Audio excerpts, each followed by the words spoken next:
Morning, folks. How's it going this morning? New week has started. Something that's been on my mind is I've been wanting to give a different perspective on something that's quite sensitive. And when back in the police days, we were constantly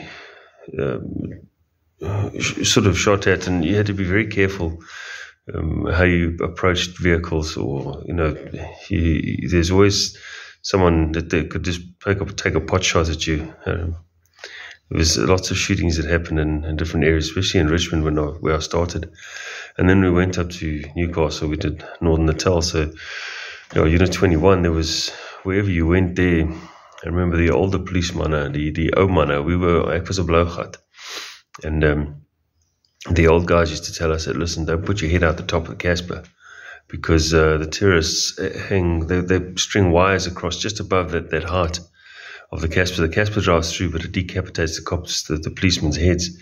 So there was constant things you had to watch for. You weren't allowed to load up any civilians, because there's been policemen that were shot in the back, from the back of the bucky by people that they picked up. There was, this police were under attack and getting killed all the time. And what stuck in my mind was the way the media portrayed the Sharpeville massacre. Because the Sharpeville massacre, obviously, it was like this Kampsdag, apparently a peaceful march. That's what they said. And then that turned nasty. But if we just go a week back to Cater Manor, I think it was Durban, 9 cops were killed there. Everyone in the police station. There were 9 policemen there, and the mob that came to the police station came under the same pretenses that it was a quiet, sort of peaceful march, and then it turned sour quickly, and those cops got killed, shot, chopped up, totally all dead. Didn't matter who they were. All the policemen were killed. So everyone was on high alert then, obviously, and it was a week or two later. And then the Sharpeville thing happened. And obviously all those cops that were in that police station in Sharpeville, they had heard about what happened in Cater Manor. And they knew that, listen, if they let these oaks in here, they're going to die. All of them are going to die. So they defended themselves. And, when you're facing death yourself, you don't care what you do to the person in front of you. You have no concern for their well-being. You're worrying about your own well-being. And so to me it's a different perspective. It's if you think about what actually happened before and what was going through those policemen's minds, I feel that they're fully justified in what they did. It was a terrible thing that happened. It was terrible.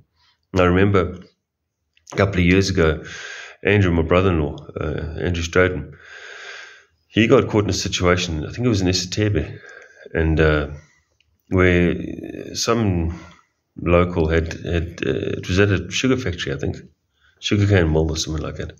And these oaks they had caught this guy who had a security guard who had killed somebody on site. There was also riots or fighting or whatever. And Andrew was one sole policeman that was sent in there to go and fetch this guy, to arrest him.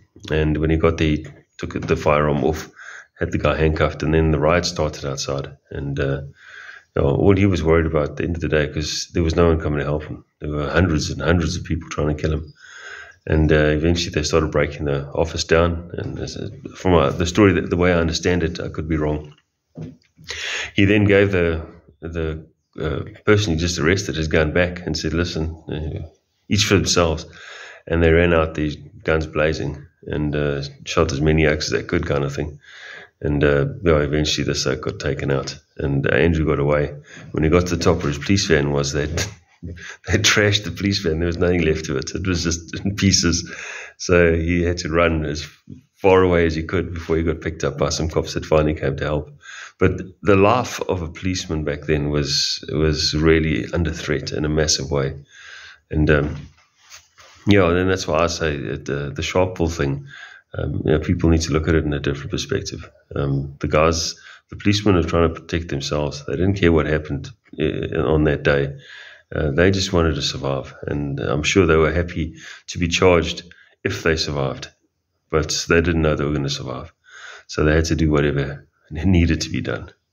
So yeah, anyway, that's my different perspective. I got another one. It's a very controversial one, and I think I'll leave that for a different time because it's about a person that is quite revered in this country, which I've also like the guy. But yeah, anyway, we'll leave that for another day. Anyway, folks, yeah, soon I'll also tell you why I'm doing these little stories, sort of just to explain what the story is behind it. But I'm not ready for that yet, but I will soon. Anyway, you guys have a lacquer week, have a lacquer day, and try to look at things under a different perspective. Put yourself in the other person's shoes. God bless, folks.